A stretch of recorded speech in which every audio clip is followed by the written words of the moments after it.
Hey there, cats and kitties. I am the Blues Man, Johnny Blues, and with this video, we'll be discussing my thoughts on episode 5 of Astra Lost in Space. And there was a lot going on in this episode. There's a lot to unpack. So I took notes that I'm going to be referencing just to make sure I cover everything that I wanted to talk about that I thought was noteworthy, especially revolving around this ongoing mystery and why these characters are in this situation to begin with, all that kind of stuff, which was touched upon in the dialogue again toward the end of the episode. Before that, tremendous cliffhanger. But I'm not going to get too far ahead of myself here because I thought there was a lot of interesting stuff being talked about in the dialogue revolving around the parents who we see a little bit in the episode and things like that. If you weren't so easily distracted by all the bikini bodies of the ladies in the group and everything, which I did power through, though I did struggle. But in any case, the first thing I wanted to bring up that they talked about was genome management, a genome management project, which Luca's politician father opposed and then had to go in for DNA sampling. And that was actually something I was thinking about in the early going, and I think I've talked about in the comments, is there genetic manipulation going on? Are these characters clones of their parents or something? Or they've been genetically modified, augmented to be stronger and smarter? Potentially this is a whole survival project to see if they can make it out alive because they're supposed to have superior genes or something like that. And I wondered if this was what was being touched upon by talking about, genome management and things like that.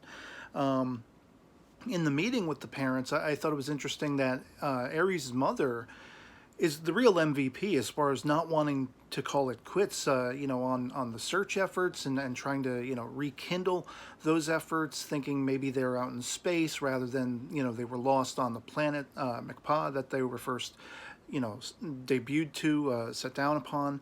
And all the other parents, while there is some concern in some of their voices, I mean, it's undeniable that Ares' mother was the one being the most vocal. And I mean, she's up and she's physical and she's like, actually, you can see the yearning for her daughter, the not wanting to give up for her and everything like that. And I thought it was interesting. There is a line of dialogue parroted between, I think it's Olger's father, the, vice principal, whatever it is, and then later Luca's father, the politician, where when asked about, how they're feeling about this loss, they both say, almost verbatim, if not entirely verbatim, it's as if my body is being torn apart.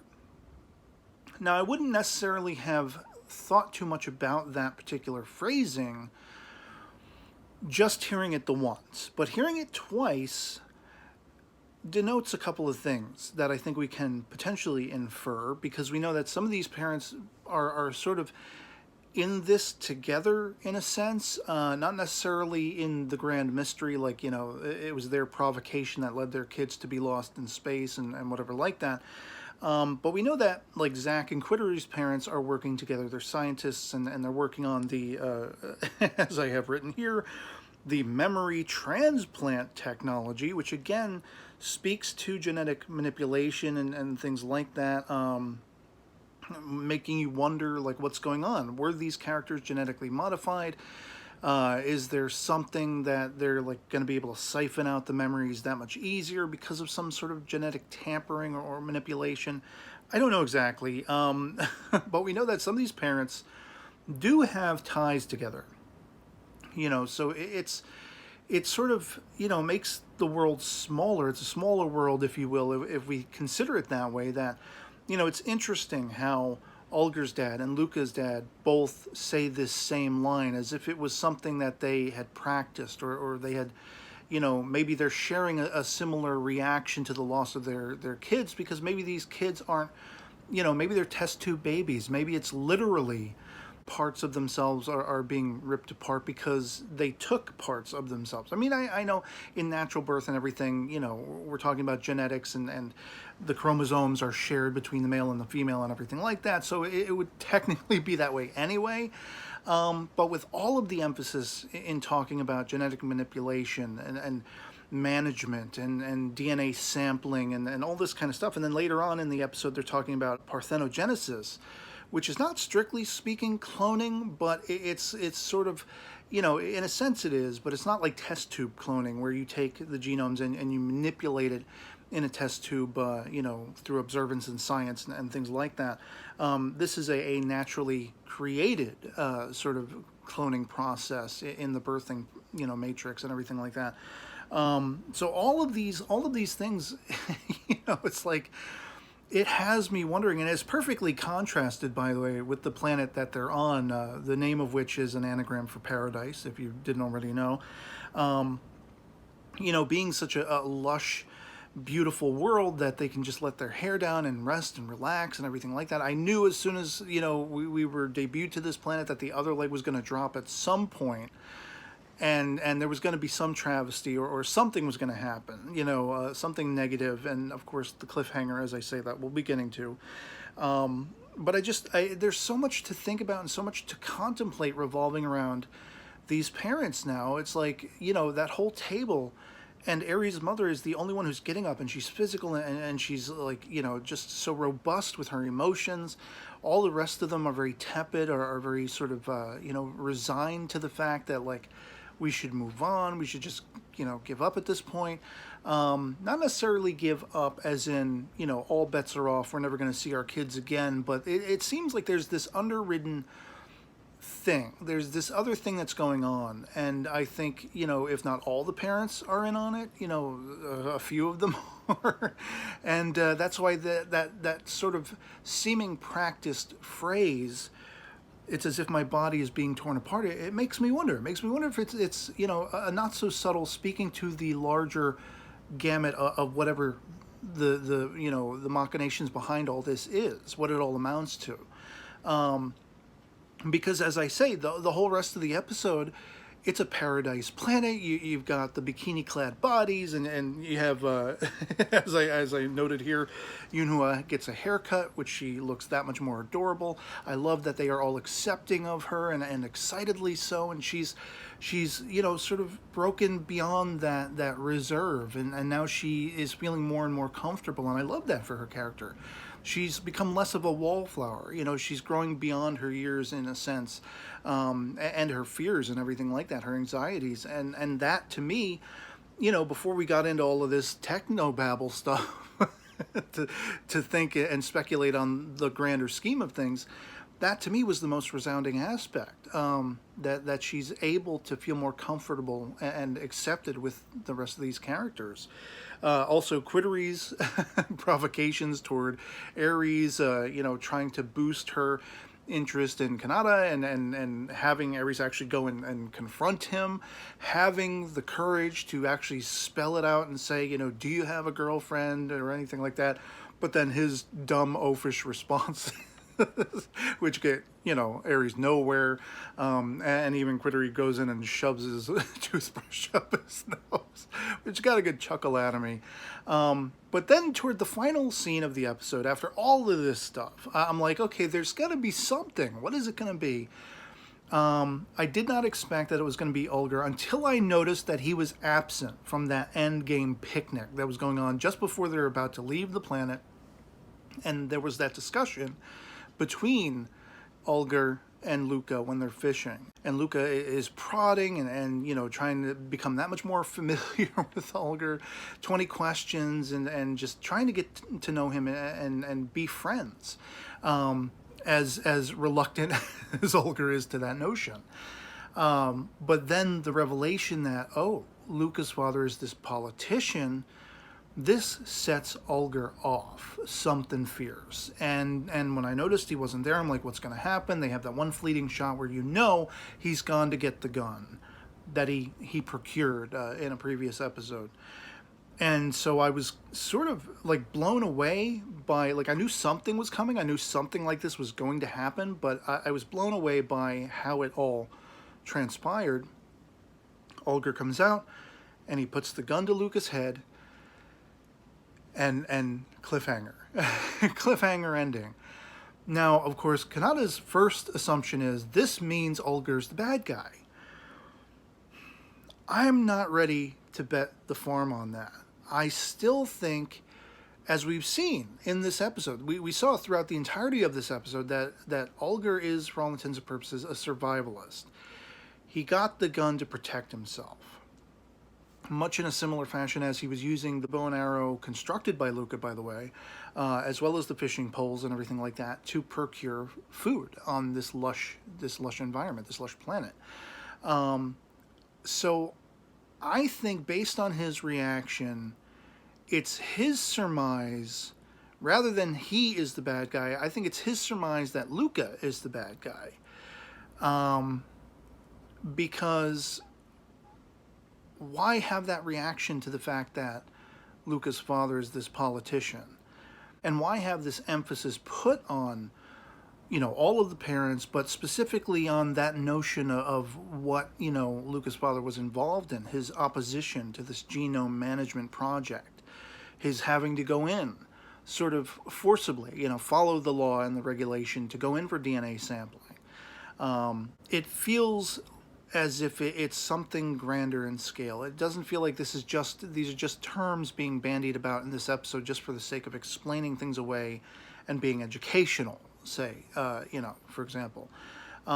It feels like these are aspects that are probably tied into the grand overarching mystery of why these characters were put into this situation, these characters specifically, but why they were put into this situation to begin with, and what the hope for the outcome is meant to be. Were they all meant to die, as Kanata checks in his dialogue toward the end of the episode, as I say, where he's talking about, it was an assassination plot, we were all meant to be killed or something like that. Maybe it wasn't. Maybe that wasn't it at all. Maybe it has been a sort of survival thing, like these characters, maybe they've all, except potentially for Ares, because she's the odd one out, but maybe each of these characters has had some sort of genetic manipulation done to them, or modification, that kind of thing. They've been augmented to some level, to some degree, and this is all about testing that out, testing out that platform to see if they are truly better than the average human being. Why bring the 10-year-old Fruity along? Either she hasn't been messed about with, or she has and she's just part of the group. But then you can contrast that to, why is Ares there? She was a last-minute addition to this group, and she's the odd duck out. Again, going back to the OP where her name appears upside down, she's in whatever factor all of these characters met the requirements to become a part of this trip to begin with. Ares was the odd duck out. She was the last-minute addition to that. While these things do stand out to me as being potentially revolving around whatever this plot has to do with, what was the motivation behind it, what the end game eventually will be, how it will all culminate, while those things do stand out to me, and it does fire up my speculation, I still don't know how it all fits in, how those puzzle pieces fit together to round out where the story is going. And the only thing I really have, like I say, by the end, that I feel certain about is that Olger is not the bad guy, even though Kanata believes he is, because he's the one with the gun to Luca's head. I think he's trying to save their lives. I think he believes that, based on whatever he knows, or whatever opinions he holds about Luca's father, the politician, and how that plays into the whole genome management project that his father opposed, all that kind of stuff. I believe that Olger is under the suspicion that Luca is somehow involved, that Luca is the saboteur, that Luca, because of the tie to his father, because that's who his father is, has something to do with all of this. And I think Olger is rather than being a bad guy who's going to threaten them all, I think he's putting the gun to Luca's head by the end to say, this is the one we need to be watchful of. This is the one who's been doing this to us, at least in his own estimation.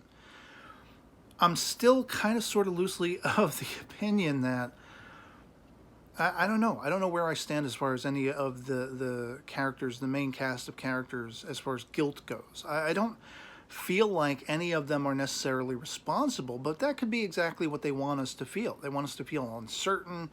You know, I mean, it could be Charse. Charse is the one we've seen the least about. He's always glowing with all of this knowledge about, animal life and science and things like that. But, like, other than that, he's the character we've really gotten to know the least, other than the fact that he's, air quotes, annoying to a degree, as per, I think, Kanata's dialogue to him, as to why Olga didn't like him, that kind of thing.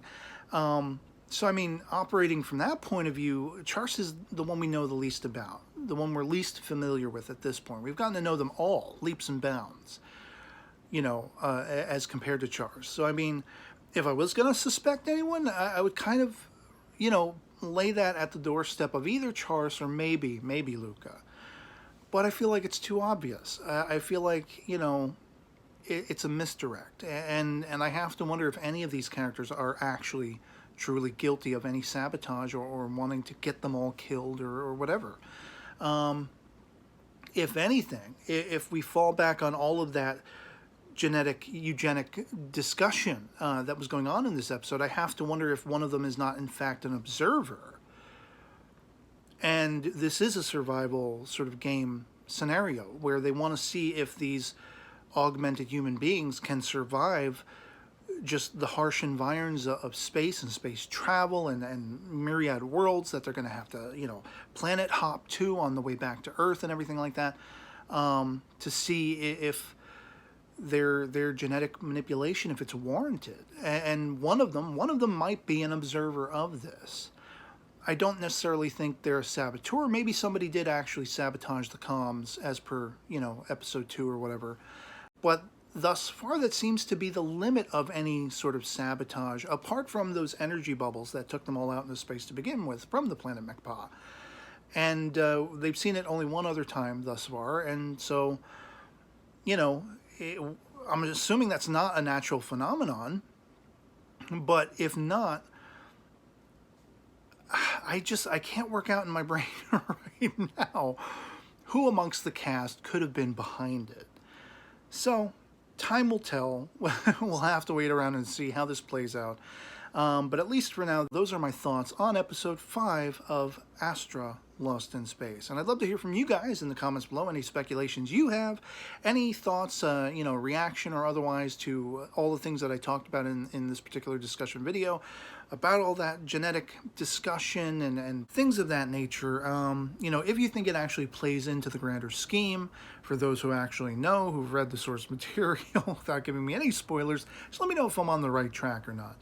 And otherwise, if you enjoyed this video and would like to consider supporting my channel, please have a look at my PayPal support link posted both in the description as well as the comments below. It affords you opportunities very much akin to Patreon, where you can set up a monthly recurring contribution, a one-time only contribution, or send me a personal message with any contribution you send my way requesting topics I may discuss in the future, ask for shoutouts, or just about anything else that you can think of. And anything you saw fit to send my way would be 2 thumbs up for me in securing my longevity on YouTube for the foreseeable future. And so yeah, until the next one, that'll be pretty much it for me on this. Hope this video finds you well, and I'll catch you all later. Peace.